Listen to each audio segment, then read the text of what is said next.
Once the military conceptualizes that this is what I want, and I want something which will beat the adversary even on the drawing board stage, I think we have enough in it that we can write our own doctrines ahead of time. We can guide the industry ahead of time. We will innovate things which are very different. Then we become the net exporters.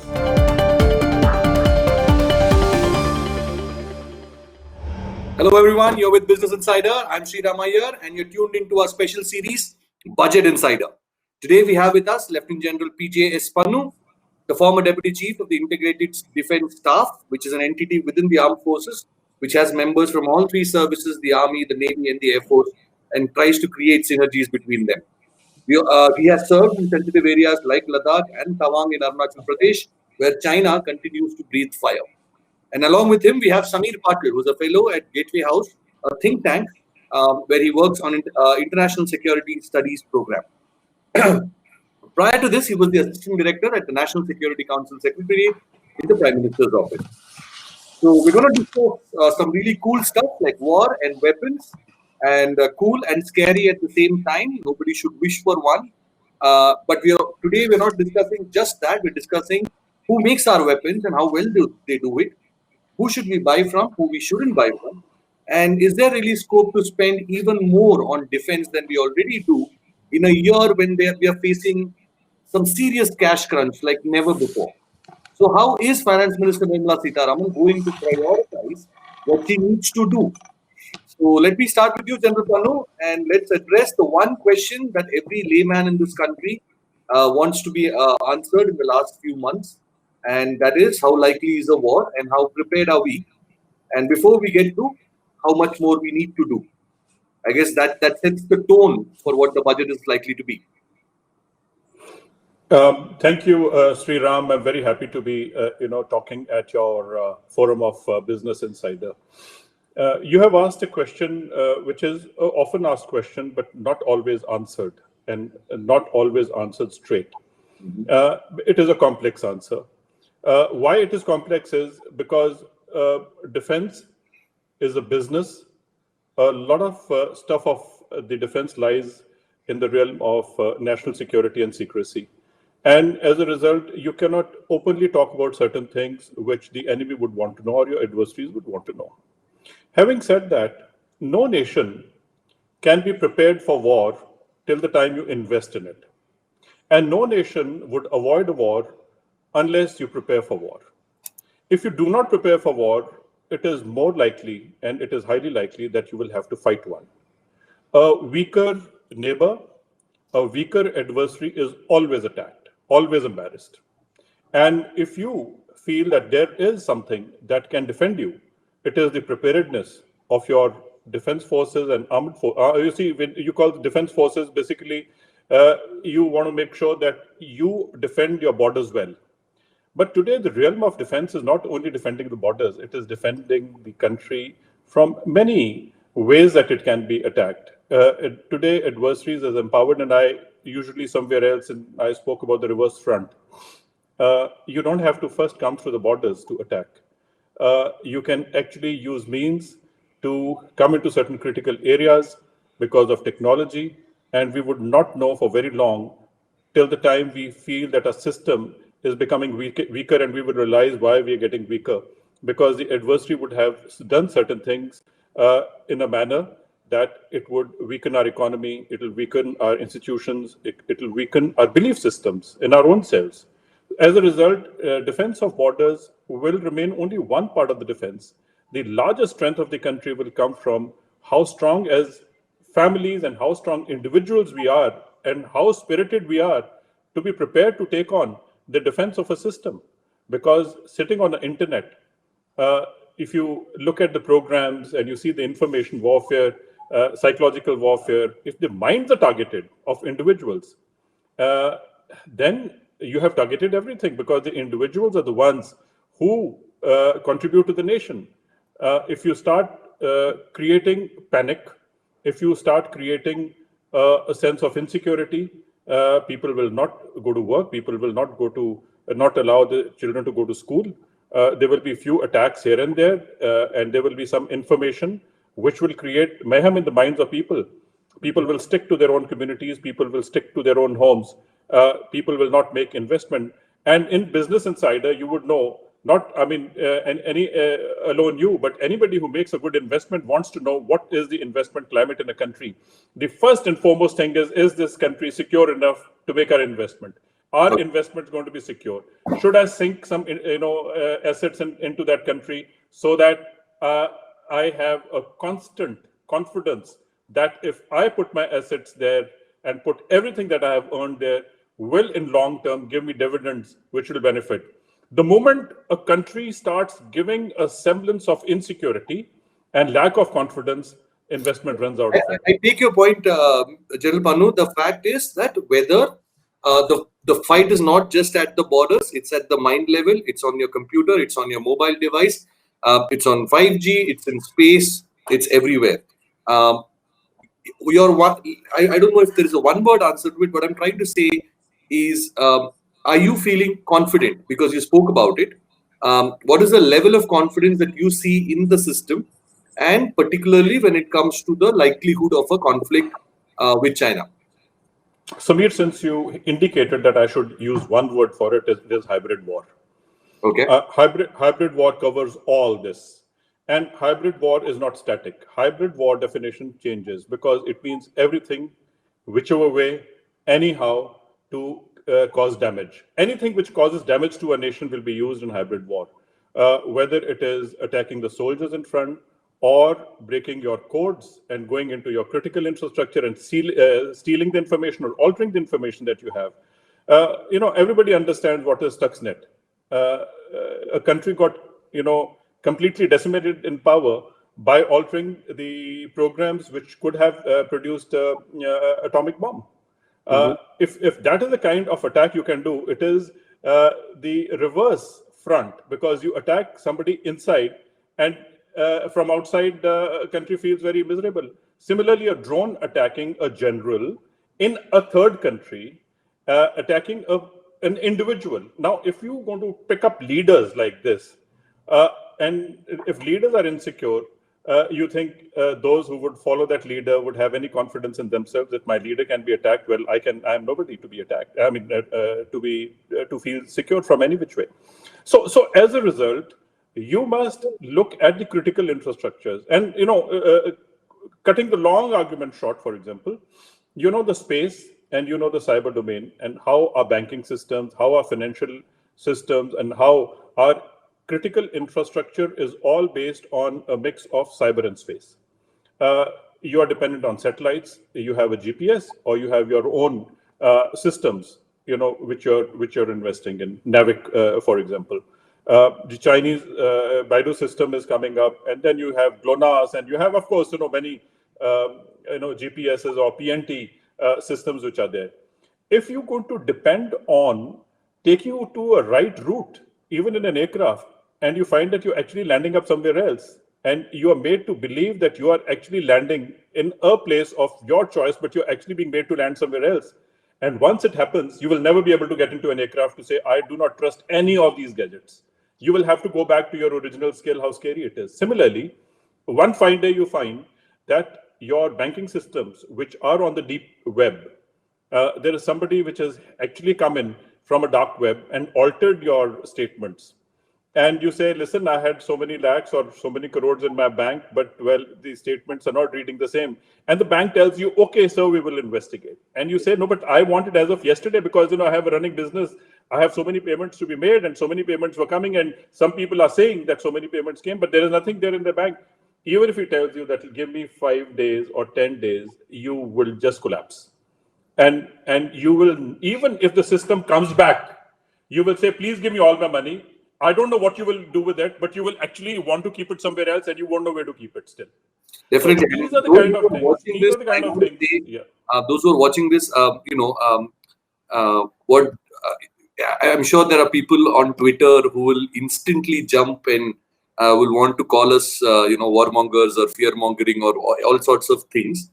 But I don't think from what we have seen in the recent data breaches, in the activities, actions taken against somebody like a TikTok or all the other Chinese companies, things that, like General Pannu said, that are happening around the world. in a very tense atmosphere like today, nothing can be ruled out. And of course, the whole idea and the process of warfare is evolving every day with the technology, and we know the pace at which technology is evolving, and therefore we need to talk about these things. The possibilities are endless, and so are the solutions. And we are here to talk about solutions, not just possibilities. So don't jump to conclusions. We have another 25-30 minutes of conversation left. So Samir, let me come to you with the same question that I posed to General Pannu, and let's sort of base it in a context of how much more we have continued to spend every year over the last 5 years. Roughly doubled our annual defense expenditure. Uh, um, Even though in terms of percentage of GDP we might have slipped a little bit, but the absolute amount is still increasing. And has that managed to create the kind of self-reliance that India wanted, or at least are we down that path? And how much of a success is it, and how much of a shortfall is there? Thank you. So I would say that this is a workplace primarily because of the fact that because we have developed the dependence on the imports for so many decades, it is also difficult to get away from that particular dependence. But having said that, I think in the last 10 years, based on India's military modernization, we have made a decent effort, at least in terms of making sure that much of this acquisition actually happens through domestic production here, involving the at least the defense public sector units and to some extent the private sector units. For instance, you look at the case of the Scorpion class submarines, the Kalvari class submarines, which are being built by the naval group of France along with the Mazgaon dockyard. Now, the entire submarine fleet is, even though it is delayed in terms of timeline, it is nonetheless built in India, in Bombay, in the Mazgaon dockyard. And then similarly, going forward, the next class of submarines, again delayed in terms of acquisition. Nonetheless, again, that also will be built here in India through a technology transfer. So that means that at least we have made a decent effort in terms of domestic defense production. And if you see some of the schemes which have been launched last year, in the last few years, such as the strategic partnership model and the Innovation for Defense Excellence program, or IDEX, it is actually making an effort to involve the private sector into the domestic defense production. I can talk about IDEX a little bit. IDEX is a program which has been started by the two defense PSUs, the Bharat Electronics Limited and the Hindustan Aeronautics Limited. It is actually giving an opportunity to the individual innovators, academia, and the startups to respond to the challenges, the technology challenges thrown up by the Indian military towards them. And then these people come forward and then participate in developing solutions for them through a program called as the IDEX. And some of the technologies which are under which are under development today, for instance, the encryption system in terms, then also in terms of the individual protection system, and those kind of things, underwater drones, those kind of things are very niche capabilities, but they will add teeth to the operational capabilities of the military, and therefore that will ensure that at least the startup ecosystem is created here, and we actually use the talent that we have in terms of innovation. So these kind of efforts we are definitely doing. The second thing that I wanted to point out is our defense technology collaborations with some of the partner countries. Partnerships with countries such as Israel and Russia have actually yielded results. You look at the Barak 8 missile system, which have been developed with Israel, or you look at the BrahMos developed with Russia. They are out there, and being deployed by the Indian military, as well as we're trying to, export them to the other countries. And then there are ongoing defense collaborations with countries such as Japan and United States, where we are trying to develop technologies such as robotics. We are also trying to develop air launch drones and those kind of things. So definitely those will also ensure that at least in the next 4 to 5 years, we'll have a decent domestic defense industry capability. Mm-hmm. Interesting. General Panu, I know you have. I have read your views on some of the progress that India has made when it comes to domestic manufacturing of defense equipment, and you are happy but not entirely happy. Yes, Sriram, when you look at our self-reliance, I'm very happy that the Prime Minister has started with the Atmanirbharta as the way to go ahead, and I think it's very good. 100 odd items have been put on a negative list for imports, which is a good strategy because that will only help our own domestic industry to pick up those products and innovate and produce at the same time. But what needs to be understood is that when you look at what you're going to produce is extremely important. Are you going to produce what the others have produced a few years back, or what you're going to innovate is something ahead of time which others don't have? You can keep going on a loop where if somebody was making an investment about 20 years back and now from there you're getting an idea and you're saying, okay, if something was produced about 20 years back, now let me catch up and start making the same product here. You will realize your adversaries will go and pick up something which is going to again change the paradigm, and you will again start going back to the drawing board if you are not going to innovate ahead of your adversaries and produce ahead of your adversaries. You're never going to be the one who will make defense industry worth its while. Because what will happen is the defense industry is very unforgiving. If you produce something at home and if the armed forces say, no, listen, I don't need it because our adversary's got something better, so why are you giving me something inferior? So how do you think in defense industry is going to do business with that? If I was on the front line and if I were to ask you for giving me something, I say, listen, but my adversary's got something better. Why are you giving me something inferior? So I do not recommend. He says, but this is Make in India, but I will still lose. So why don't you give me something better than my adversary? More relatable, General Pannu, can we talk about an example? Let's say, ABC missile was made, or this particular equipment that was made, and we are working on it right now. But China has already had it for the last 5-10 years, or US has had it, Europe has had it. What's your? Okay, I will give you straight examples. We have gone and picked up aircrafts from France, the Rafale. Mm-hmm. You look at the technology that it has. And I will also give you some examples of C-130s and C-17s and Apache attack helicopters. Do we have the technology? Fighter jets that General Pannu is talking about, just in case anyone has a doubt. Yeah. Yeah. So these fighter planes have been imported because we could not produce our own fighter jets of that generation. And we are going to continue to make an effort to produce a fighter jet of that generation till the time we find that these new jets which we are producing are able to match up to what we have imported. Adversaries will shift to something even better.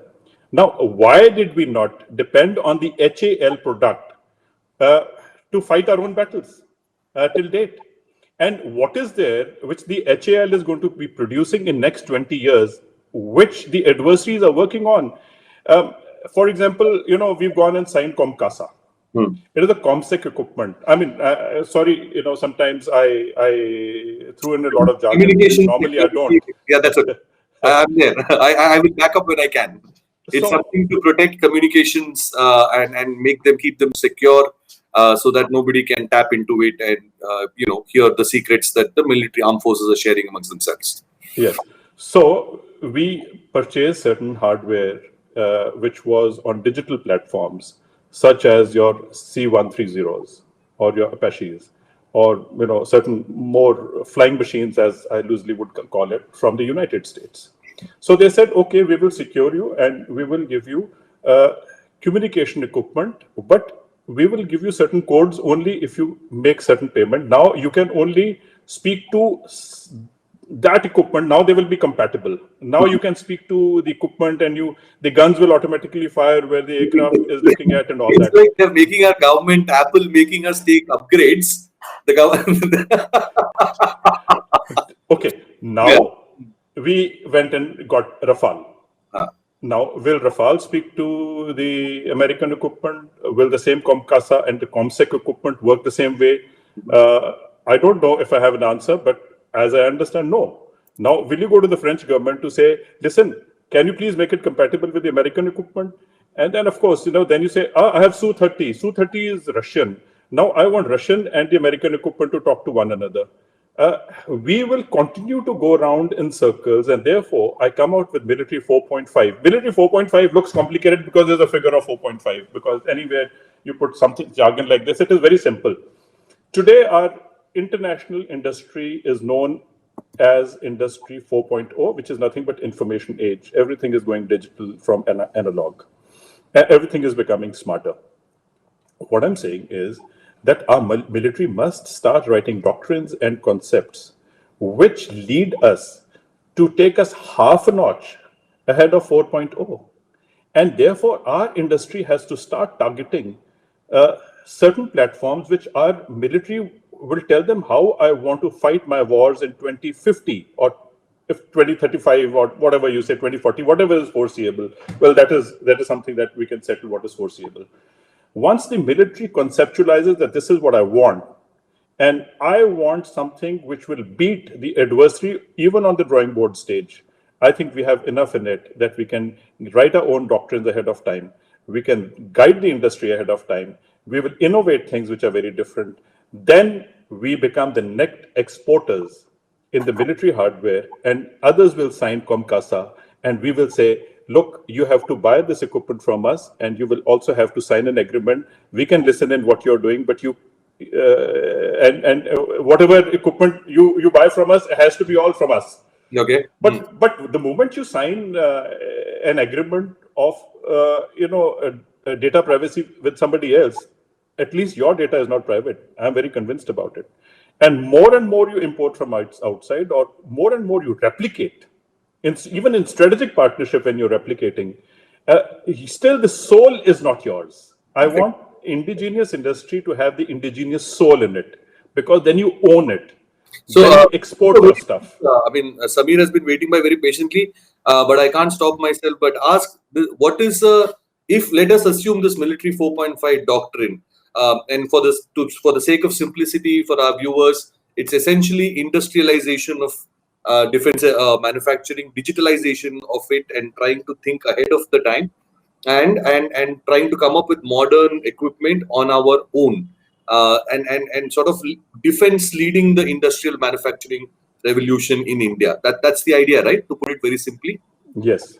Right. Indian industry recovers, manufacturing takes the center stage, but the biggest chunk of that manufacturing is of defense equipment and digital defense equipment. Right. Absolutely. So now, in that sense, so a very quick answer, General Pannu, how long does it take to execute this if the doctrine is accepted? You see, what is happening is that we all sit in I know silos. it's too simplistic a question. What I mean is, let us say, by what time will you be satisfied saying, okay, we are good to go, we are on the right path? If we rectify our systems, when you talk about integration, normally you talk about integration, okay, we will bring Army, Navy, Air Force together to fight together. That is integration. I don't think so. The integration is complete. I think the structures got to be complete. The government, the industry, the R&D, the scientific community, all got to speak war, and all got to understand the future warfare. The robots are going to fight. Now, we're going to make our robot. You see, what will happen is the moment you go into artificial intelligence and deep learning will come from how the computers were programmed over a period of time. And then you buy hardware, which is based on a robotic system, which comes from outside. All the decision making will be based on how they think on the terrain that they are used to fighting. You put it on Indian terrain and the Indian system, you will find that there is no commonality. You want to shorten the OODA decision-making loop, it will keep becoming longer, because here is a guy who was so used to, say, an imported system, because the imported militaries work like that. Number of generals who continue to speak to a machine, the machines will get programmed to listen to those generals and those ideas. The moment Indian generals do the Indian way of thinking, the robo is not going to understand. As a result, if you're going to bring a robo tank, robotics is anything, but anything autonomous is robotic. The moment you bring the autonomous systems to work in, say, super high altitude, there is no super high altitude. The highest battlefield of the world is in India. That has to be incubated in India. And then we can supply to the world. You cannot bring something which was incubated at 14,000 feet and use them at 16 or 20,000 feet here, or something which was incubated in planes or at 800 feet or at the sea level, and you try to make them fight in mountains. It's not going to happen. So as a result, we have an advantage of terrain. We have all kinds of terrain. We have all kinds of experience, but those experiences got to be translated into the machine, and we've got to have our own machines. Fantastic. Samir, let me come to you. And I love the way in your first answer you were very specific with your examples, etc. And I think one of the fears, of course, like Daryl Pannu pointed out, is cyber warfare. Sort of infiltrating your homes, your mind, your mobile phone, and infiltrating your mobile phone is everything, I guess. It's the final frontier in my hand. How prepared are we? What are our priorities? I would suspect we are not ready to counter a challenge like that in the best way possible. So, what are the things that are in the works, and where is the money going to go on that front? So I would say on the cybersecurity front, I mean, there is no specific cybersecurity component within the budget. But what we have seen over the years is actually cybersecurity becoming a policy priority for the government since many decades. It started with the IT Act in 2008, then came the National Cybersecurity Policy in 2013, and then came the post of the National Cybersecurity Coordinator in 2015. And then simultaneously, we also built up various institutions such as the National Critical Information Infrastructure Protection Center within the NTRO after the Stuxnet virus infections. We also built a Revit, which is the Reserve Bank IT security system, to look at the digital payment systems, and in a sense that actually looks at the cybersecurity of all the banks as well as the financial systems. So so there has been that kind of focus in terms of both the acts as well as the institutions.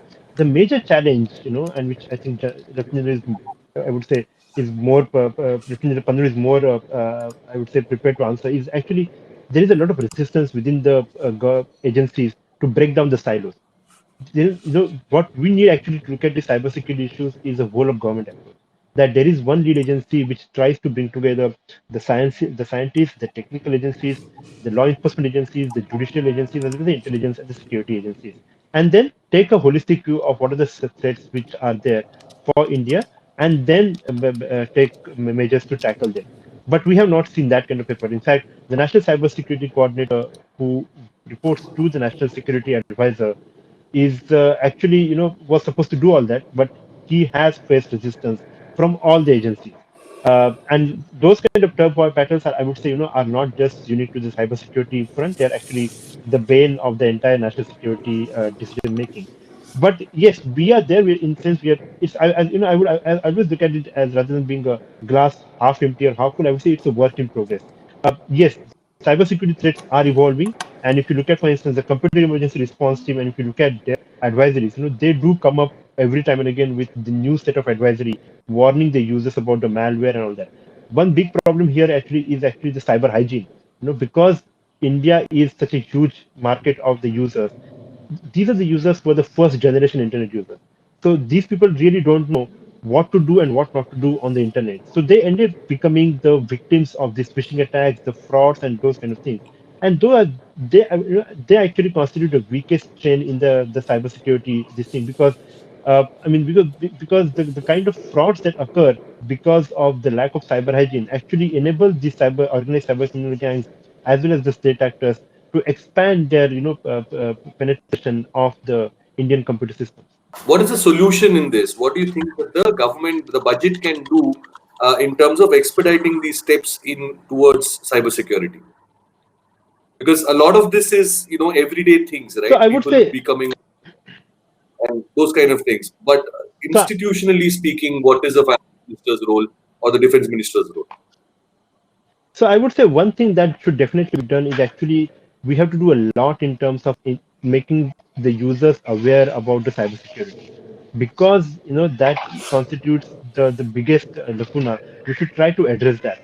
Nonetheless, we have the security agencies trying to control our system, trying to ring fence the targets and all that. But those will fail if the users themselves are not aware of what is the cybersecurity. I mean, you look at, for instance, our common cybersecurity practices. Do we have passwords which go across all the social media sites? How many times people have accessed their work emails from their personal devices? These are the kind of things. How many times people actually share their OTPs and credit card CVVs with the other either the friends or the family members when they're doing a credit card transaction. These are actually the poor cybersecurity hygiene practice, cyber hygiene practices. These should be avoided because these actually, end up giving a lot of, I would say, data to the hackers as well as to the criminal gangs, so that they can carry out these kind of attacks. So within the budget, I would say, that there needs to be I would say, a much more focus in terms of funding and some initiatives to actually create a focus on the cyber hygiene. I mean, the government has already tried through the cyber Swachhata Abhiyan, but that is just a small effort. What we need to do is actually make sure that uh, for instance, because many of the students now actually get on the Zoom calls and all that, this cyber security hygiene practice should start in the schools because these are the people who will become the users in the future. So they should be taught about these practices in advance. And second thing is actually a lot of the cyber hygiene rules and information is actually in the English language, but for instance, how many times have you got the information from the bank saying that you should not share the CVV in English, but have you got it in the vernacular language? So if that is the case in cities, you can imagine the case in the rural areas where people keep receiving these messages, but they don't really understand because of the language barrier. So I would say that should be the focus.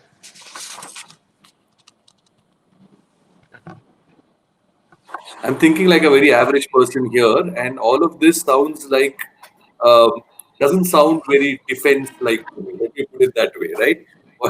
Right. So, but I know what you're saying. Awareness is one part of it, and that is I don't know. That's a different campaign, etc. But so let me go to General Pannu then, because he has written extensively about the incoming 5G era and the kind of threats that it poses.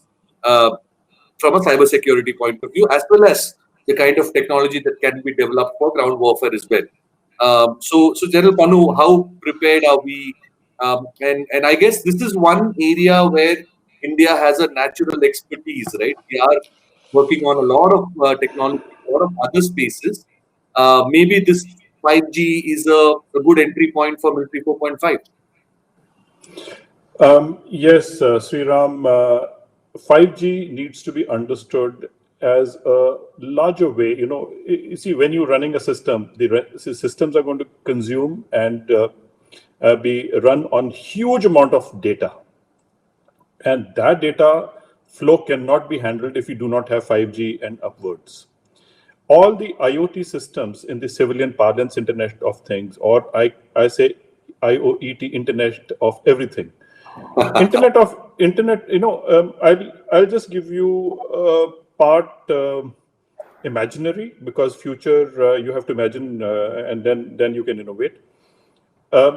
When you talk about artificial intelligence, you already have wearables. You have a smartwatch, which is a wearable watch, and it starts telling you about you, how fit you are, and your medical parameters and all that. That is a wearable. The moment your medical parameters are known to outside world, they can control you, because the next step is that there will be somebody who will also start recommending to you that take this medicine. And then in the next step will be your same medicine will be on your doorstep, that listen, your machine, which is on you, has told you that, look, you require this, and Amazon will send you a packed medicine that the e-doctor recommends that you should have it, and this is the dosage. You will consume it. Amazon, next name that slipped out. I don't think he means that it will be Amazon. Please read in the right spirit. Yeah. So the next thing will be implant. It means that wearables will then go into your injectable or go into an implant, where all your systems will start getting programmed as how you think and how you talk. If you're sleeping at night, ambulance might come to your doorstep to say, listen, you were just about to go through a heart attack or a brain stroke, and here we are, and we have actually supplied these certain waves to your sensors. We go on to your nervous system, so you are temporarily rectified. Your system is okay, but then I think now you need to go to a bigger workshop. Like a super cool science fiction story. All right. So I'm loving every bit of this. when But you're, we know in the age, this can be as real as it is. the glass. If your cars today have written internet inside, very soon it will be a human, not written, but you will brag that, listen, I'm internet inside. And who controls the internet? Then I don't know what we'll end up saying. I can make up a story and tell you who controls internet, but at the moment I don't know who would control my internet. So as a result, what will happen is that every 5G, 6G, or whatever is going to come up, those servers got to be hosted in your own country. You cannot have your data, which is your personal data, and certain examples I've given you of personal data, your private data or your organizational data hosted somewhere else, because then they will end up controlling you. So when you say that 5G is going to be given to a foreign company, it means all your data will be with a foreign company. And the servers are such, you see, when you talk about a cloud is nothing but a set of servers. Now, where are those servers? You don't see them. It goes up somewhere in an invisible way and goes somewhere and stored in an invisible way. Where the servers are, you don't know. I agree. One simple, too simple a question I have on this argument about servers being in India or locally placed. You may not. I mean, having a server here or anywhere else does not. The problem is access, right? Yeah. This is not where you have to walk in physically. Are you? And this argument, I think, goes beyond just defense into data protection, into IT, and all of those things. Is it really relevant where the server is, as long as the access is tightly controlled and only with a bunch of people or whatever? A bit of both. Okay. If you see, if the server is physically lying somewhere else, in any case, then the control lies somewhere else. So if you say the control should be with you, I suppose it would mean that the server is also under your control. So the geographical location is debatable, and let's not talk about it. So you are right. In a manner of speaking, you can say that if you have a control over your own data, it belongs to you, and then you can do whatever you want to do with the data. It is not your personal data. All your machinery, say for example, if you are suppose manufacturing a tank or a helicopter or an aircraft, okay, all your machines are running on automatic, robotics, okay. One machine program going awry, which a human eye will not be able to make out. You will find your flying machine, and if the same flying machine is being produced in another country, it is a patented thing, as they say that, I have got all the jigs and fixtures from elsewhere, but one jig goes wrong, and then your entire machinery, which is produced, is inferior. So your competition is finished. The moment one small micro milli, difference comes up in your product, so your entire line will have to be discarded because somebody else has produced a better equipment than you have. So as a result, when systems are going to be run in a remote manner on robotics, which are automated, you have to make sure that you program it, you make it run, you produce, you sell, and you have a control, entire control over those things. So I think this is where, when you talk about the defense, I think every human being or every citizen will land up being a soldier. And those who are not going to update themselves are going to be have-nots, and you will never be able to catch up. Here, there is no runner-up. There is one winner, and that winner will go so much ahead of you. The rest will be reduced to labor class. In fact, there's a very interesting book that I have. This was a book launch sometime back. I don't know if you heard about it.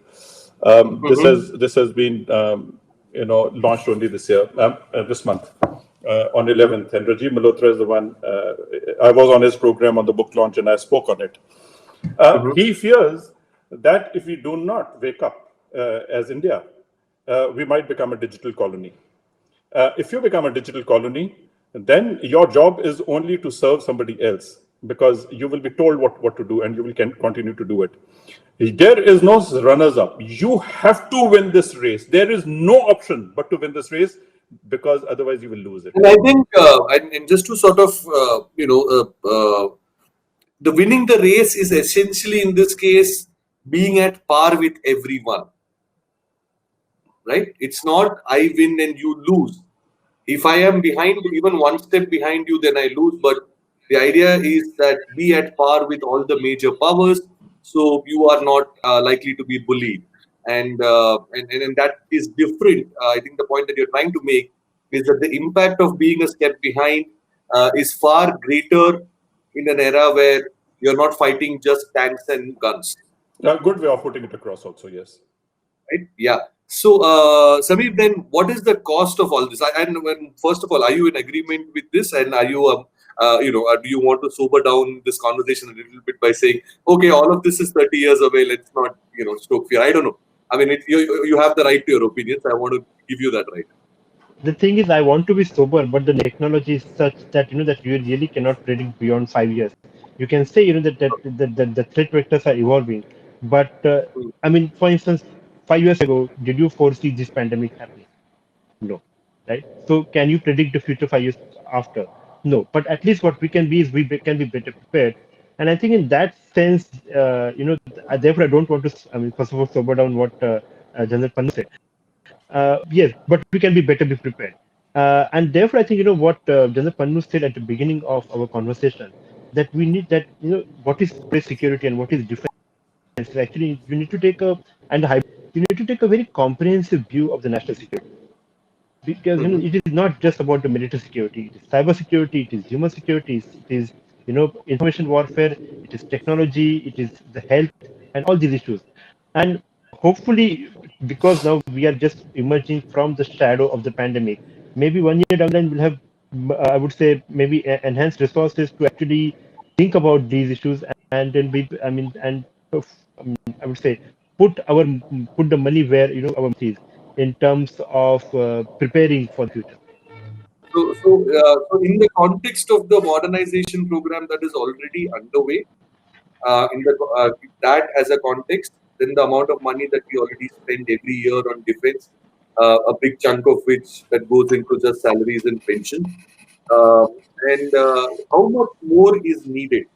And I agree with you that it may not come through on the 1st of February this year, but let's say over the next 2 years, 5 years, what is your estimate of, don't tell me ABC percent of the GDP, give me like a number that sparkles my eyes, just like Dr. Pannu's examples did. So I would say, rather than the money, I would actually put it into a different way to say, we need to identify the emerging technologies and develop the flagship programs around those technologies. Once we identify the technologies, the fact that we have arrived at those technologies will make us sensitize about what is it, how much money we need to put into developing those technologies, and that India develop the expertise in that technology. And therefore, the number I would say, it's something around, at least to begin with, at least 20 to 25,000 crores just to identify in the initial period these technologies and make sure that we have these flagship programs to look at some of these technologies.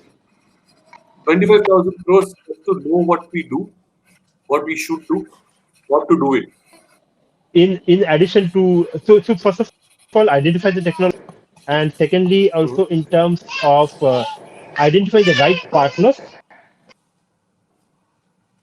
and also in terms of thinking about the ways in which how we can achieve that proficiency. Because mind you, we don't have the first mover advantage. I mean, some of the technologies that we can think about, at least sitting right now at this point in time, 5G, robotics, AI, quantum computing, we are just we don't have the first mover advantage, because countries such as China, US, Russia have already moved ahead and have mastered these technologies. So we'll be essentially doing a catch up, at least in some of these technologies. So I would say, identify the right partners, maybe countries such as Israel, countries such as United States, Japan, and then make sure that we at least have some synergies there. And because this will have, I would say, it will be mutually beneficial also. And therefore, we can then maybe share the resources, share the cost. And so General Pannu talked about the jointness in the armed forces. We also need to think about jointness in terms of whether we can share the cost with some of the partner countries, so that the fruits of these technologies can be enjoyed by both the countries. So we need to identify stuff we need. We need to identify friends we need. And we will hope that those friends are rich friends who will share the cost with us. General Pannu, fourth one, that we hope that we have that much money in the next 1 year or in the next 2 years to. Which is what that is my question. The fourth one that you pointed out is my question to General Pannu. Where is the money going to come from? Because in the sense that, sovereign agreements and, countries pooling in resources, etc., How will it work? As in, because we are worried about, in politics there are no permanent friends and foes. So I guess similarly between countries, one government changes, we don't know whether they are still our friends or anymore. So how do we tackle such a situation, and how do we make sure that the money that comes in to enable this, it's not going to be from our own exchequer all the time, because we don't have that kind of money. And of course, your estimate of what this 25,000 crores can be, let's say over the next 5 years, what it should be for something like a military 4.5. I don't want to speculate a figure, and I think that is also that you don't want me to do, but I will generally talk about economics of national security. I'm not talking about economics of war, which means and includes the economics of national security. The kind of military hardware that any country, if you look around the world, is that how many of the military equipment has been left out of battle. And you will find the tanks and the planes and the artillery pieces and the ammunition and the kind of ammunition that we stock, by and large, in the history of the militaries which have fought wars, have been left out of battle. It is just because it was irrelevant at that time. So therefore, when you are looking at the national security, you have to look at innovation. And I'll tell you about innovation in more specific terms. And I keep writing, and you would have read about it. I talk about PM and E. Okay. And I'm talking about the PME in today's context. First is that your future military hardware needs power or power. You need batteries. You need energy. If a robo is working, or if an autonomous vehicle is moving, or a drone is flying, it will continue to fly longer, and the staying power will be much more. Sustainability will be much more. If you can have fuel cells and you can have stuff, of course, there are many ways of, talk about the batteries and all that. So one is power. You know that electric cars are coming in, and the moment that happens, you will find power is the new oil in any case, like data is. Yep. The next thing is material. The moment you go to any R&D lab, and I have had the fortune of going to many, at the end of it, they find कि साहब यहाँ तक पहुँच गए, इसके बाद ये वाला material हमारे पास नहीं, we'll have to import it. Where do you want to import it? Either you import from countries who are going to give it to you at such a price that you will not be able to afford it, and therefore you cannot develop it, or they have actually innovated something, their own dust, they found value in it and they innovated in their own labs. So that material, what you have on your part of the world, use that soil and find that there is a mineral which you can put to good use, rather than something which has got innovated somewhere else. They put it to good use and say, this is carbon fiber, but I don't have it, you have it. Just because they found it, they found value in that material, so they used it, so it's there with them, and then you have to import it. And the third thing is electronics. Miniaturization, the efficiency, the digital platforms and all that. If you're not going to manufacture a chip or a semiconductor, and then you say, yeah, we are good in designing, but we can't do a fabrication. But why can't you do a fabrication? Ask anybody if you can give a straight answer. You will say, I don't have the money for it. Then you say, how much money do you need to fabricate your own semiconductors? That is when you say, I need so much budget. Please get hold of PME and do a costing of PME. And then two more things I will talk about. The IHDI, your Human Development Index. We are at 128, we slipped by 2 or something this year. It means, are we facing a brain drain? That if our Human Development Index is going down, and normally you rate about out of 189 countries, at 189 countries, if you are at 128, 130, then there is nothing to really compete with, because our human, ability to innovate is that much more lesser. Because how many IITians who were actually trained on the government money are sitting in India and contributing to India? At least you can actually take a rough guess. How many of them are sitting in DRDO? I will not give you figures, but please do a check. How many of, or you say IITians are useless, they are as good or as bad as any other engineer, so BSc bhi chalega. Then there is your own way of making an assessment, so I will not comment on it. So one is that your Human Development Index, and secondly is your Global Innovation Index. So you put PME in your research, and as far as manpower is concerned, you invest in HDI and Innovation Index. These are the 5 pointers which I have given you. And the strategy around it is, do not react just because your adversaries are pushing you. Make your adversaries react because now you have come out with a technology which is not available anywhere in the world. Come out with material which is not available anywhere in the world. Go for your own sustenance in power, in electronics, that there is no equivalent of that in the world.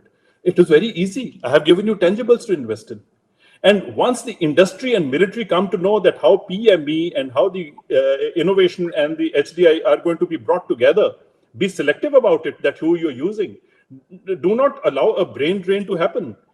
Silicon Valley, every second chap is an Indian, but he's selling an American product. Is he giving it to you free of cost? No, there is a price and availability. You go to America, they say, yes, we will give you this plane and we will also give you a P&A. The second sentence is P&A, price and availability. So he says, हाँ ठीक है, so here is the money. And then he'll tell you, okay, I can only give you so many pieces. What kind of a business is this, that you cannot make the world react in business? The moment we can make the world react in military business, you are winner. You don't have to fight a battle. You will win a war without fighting. And that is what people are talking about. You are basically talking about winning a war without fighting if you have gone through these 4 or 5 things or 5 or 6 things that I'm talking about. I hope it makes some sense to you. Absolutely. I think that is a great note to end this conversation, which has gone a little beyond what we had planned for.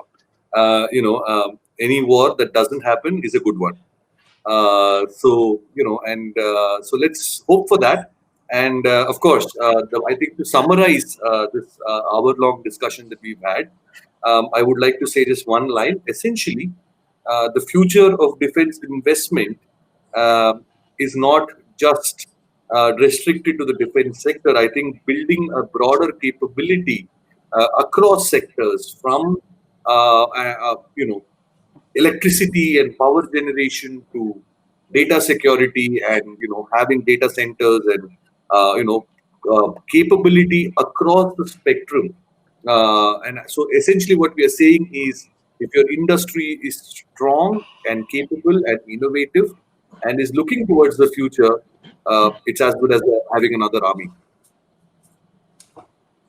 Integration. Right? Yes, absolutely. Thank you so much.